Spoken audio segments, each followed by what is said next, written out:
ایک ایسا شخص جس کی اللہ تعالیٰ نے جس کے ذریعے سے بہت زیادہ ایک پوری حکومت کو مسلمان کر دیا، آج ہم اس شخص کے بارے میں بات کریں گے۔ امام نسائی، امام احمد، ترمذی اور امام مسلم تینوں میں یہ جو حدیث ہے یہ روایت کی گئی ہے، اور اس کا خلاصہ کچھ یوں ہے۔ صہیب رومی حضور صلی اللہ علیہ وسلم کے ساتھ ارشاد نقل کرتے ہیں کہ کوئی بڑا جلیل القدر بادشاہ تھا۔ اس کے یہاں ایک کاہن یا ساحر تھا جو اپنے فن میں کمال رکھتا تھا۔ اس کی سلطنت گویا اسی کے جادو کے بل بوتے پر قائم تھی۔ بادشاہ کے دشمنوں کو وہ اپنے جادو کے زور سے ہلاک کر دیتا تھا۔ لڑنے جھگڑنے کی ضرورت نہ پڑتی تھی۔ امرائے سلطنت اور ارکان دولت اگر بادشاہ سے ناراض ہوتے یا سرتابی کرتے تو یہ اپنے جادو سے ان کا رخ بادشاہ کی طرف موڑ دیتا تھا۔ اس طرح وہ ہر کام جادو سے کرا لیتا تھا۔ جب وہ جادوگر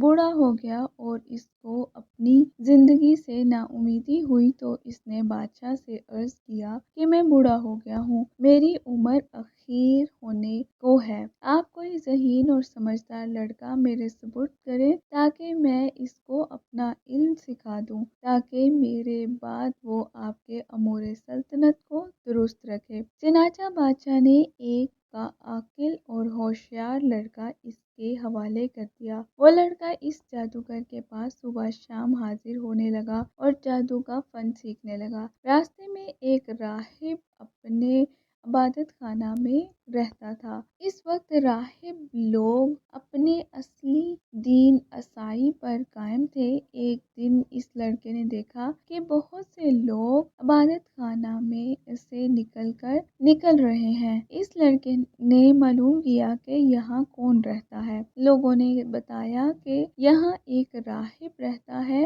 یہ سن کر وہ لڑکا بھی اس راہب کے پاس پہنچا اور اس کی بات سنی۔ راہب کی باتوں سے اس کا قلب متاثر ہوا۔ راہب نے اس لڑکے کو دین حق اور توحید کی تعلیم دینی شروع کی تو وہ لڑکا ایمان لے آیا۔ یہ لڑکا جادوگر کے پاس جاتے ہوئے راستے میں راہب کے پاس ٹھہر جاتا تھا اور دیر ہو جانے کی وجہ سے جادوگر اس لڑکے پر غصہ ہوتا تھا۔ لڑکا کہہ دیتا کہ مجھے گھر میں دیر ہو گئی۔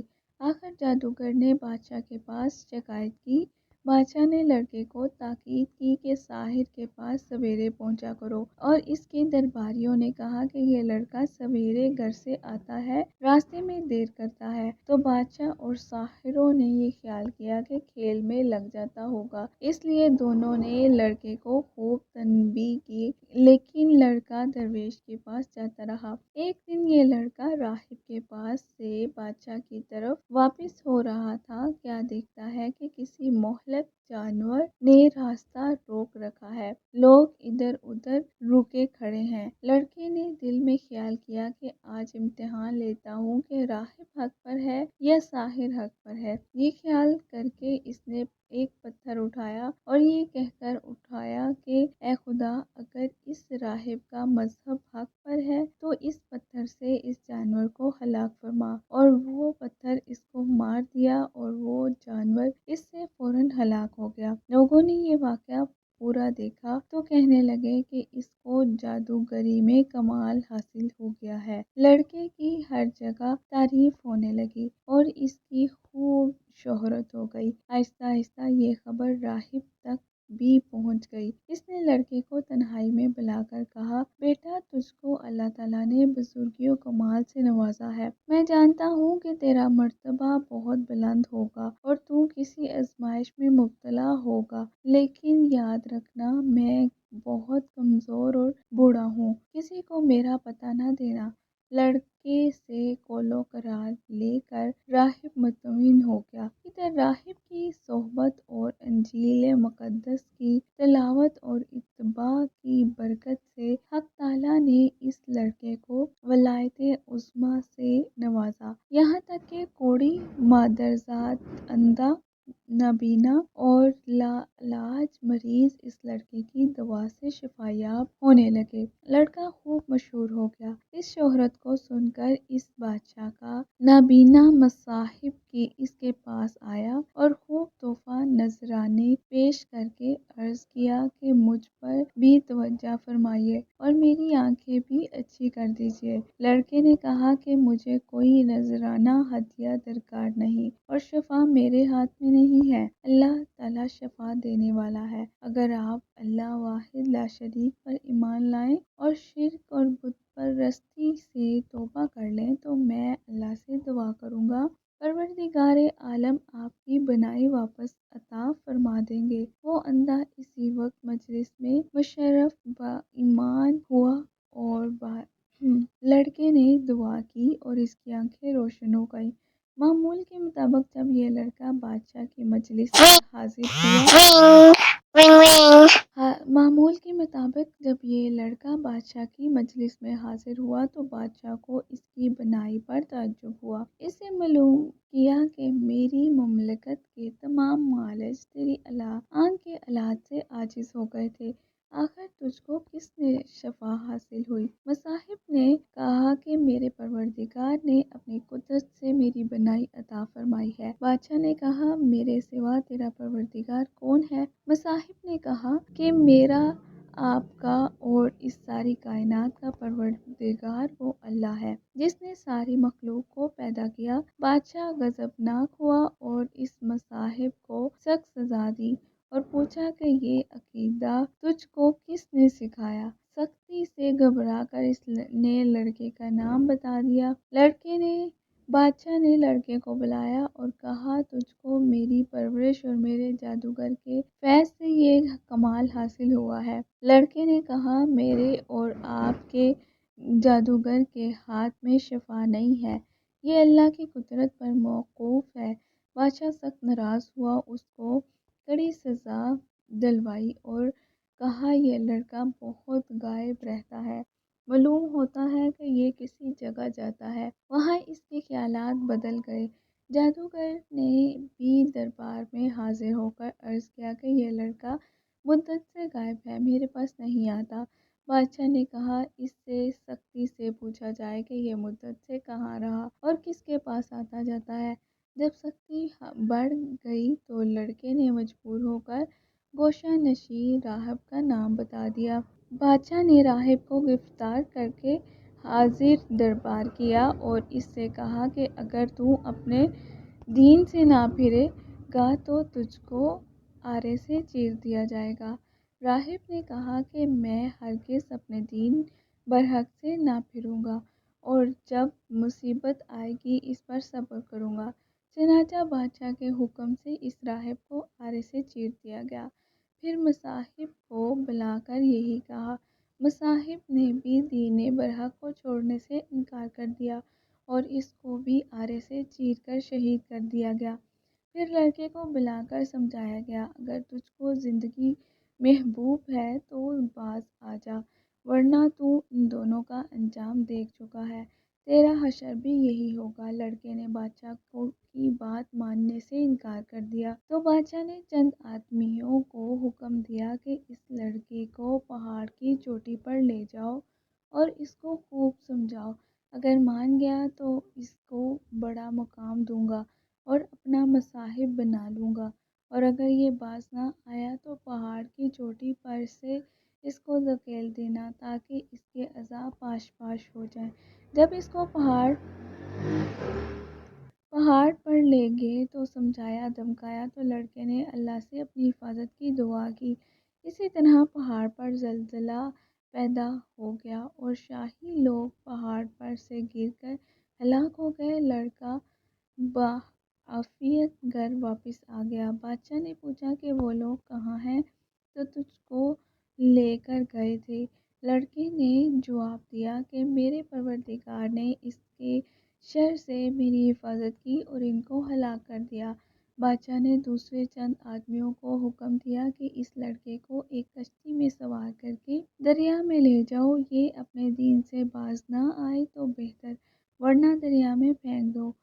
چنانچہ وہ اس کو دریا میں لے گئے اور سمجھایا لڑکے نے پھر اللہ سے دعا کی تو کشتی الٹ گئی اور شاہی لوگ غرق ہو گئے اور لڑکا صحیح سالم واپس آ گیا۔ بادشاہ نے ماجرا پوچھا تو لڑکے نے پورا قصہ بیان کیا۔ اس لڑکے نے کہا، اے بادشاہ، تو مجھے مار نہیں سکتا۔ ہاں، تجھ کو میرا قتل ہی مقصود ہے تو اس کی تدبیر میں بتاتا ہوں۔ اگر وہ تدبیر اختیار کرے گا تو مجھ کو مار سکے گا۔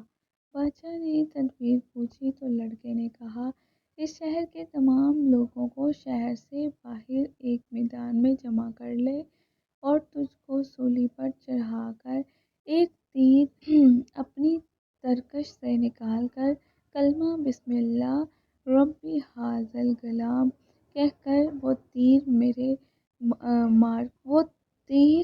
میرے مار تو میں مر جاؤں گا۔ بادشاہ نے یہی کیا تو تیر اس لڑکے کی کن پٹی پر لگا۔ اس لڑکے نے اپنے ہاتھ کن پٹی پر رکھ لیا اور یہ کہتا ہوا شہید ہو گیا کہ میں اپنے پروردگار کے نام پر شہید ہو کر کامیاب ہو گیا۔ اور اس واقعے کو دیکھنے پر تمام لوگوں نے بآواز بلند کہا، آمنا بربی ھذا الغلام، آمنا بربی ھذا الغلام۔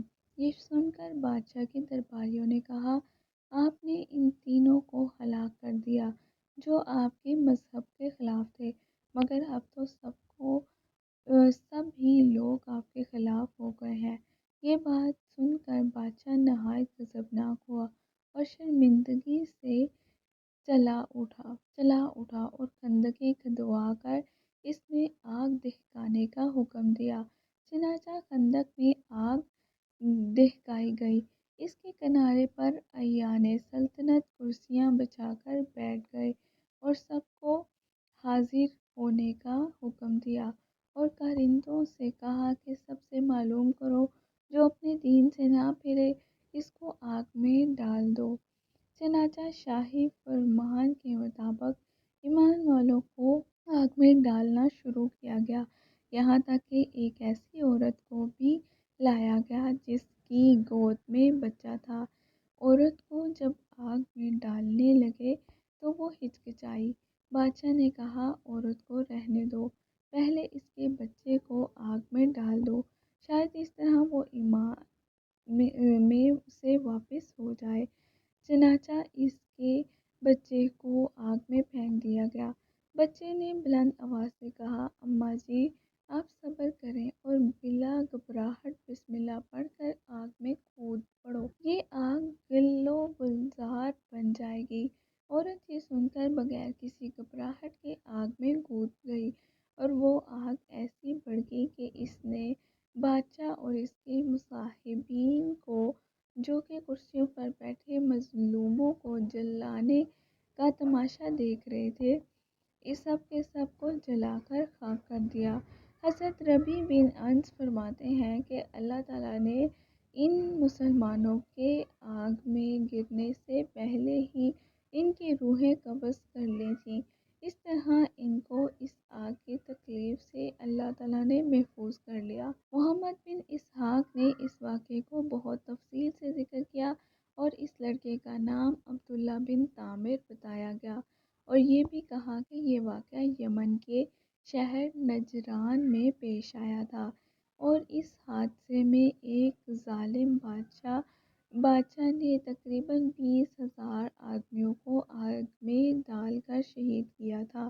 اس بارے میں دوسرے بھی اقوال ہیں۔ یہ لڑکا عبداللہ بن طامر جس مقام میں مدفون تھا، حضرت عمر فاروق رضی اللہ تعالیٰ عنہ کے زمانہ خلافت میں اتفاق سے کسی ضرورت کی بنا پر وہ زمین کھودی گئی تو اس میں عبداللہ بن طامر کی لاش صحیح سالم اس طرح برآمد ہوئی کہ وہ بیٹھے ہوئے تھے اور اس کا ہاتھ اپنی کن پٹی پر رکھا ہوا تھا۔ کسی دیکھنے والے نے ان کا ہاتھ جگہ سے ہٹایا تو خون جاری ہو گیا، پھر وہ ہاتھ اسی جگہ رکھ دیا گیا تو خون بند ہو گیا۔ اس عبداللہ بن طامر کے ہاتھ میں ایک انگوٹھی تھی جس پر اللہ ربی کندہ تھا اور عامر نے اس واقعے کی اطلاع فوراً حضرت عمر فاروق کو دی۔ حضرت عمر فاروق نے جواب میں لکھا کہ اس کو اس کے سابقہ حالت پر انگوٹھی سمیت دفن کرو۔ چنانچہ ایسے ہی کیا۔ اس واقعے سے ہمیں یہ سبق ملتا ہے کہ ایمان پر جب استقامت کے ساتھ انسان ڈٹ جائے تو یقیناً اللہ کی مدد آتی ہے۔ لہٰذا وقتی آزمائشوں سے نہیں گھبرانا چاہیے بلکہ ایمانی استقامت کا مظاہرہ کرنا چاہیے، چاہے اس کے لیے جان ہی کیوں نہ دینی پڑے۔ اللہ تعالیٰ اس واقعے سے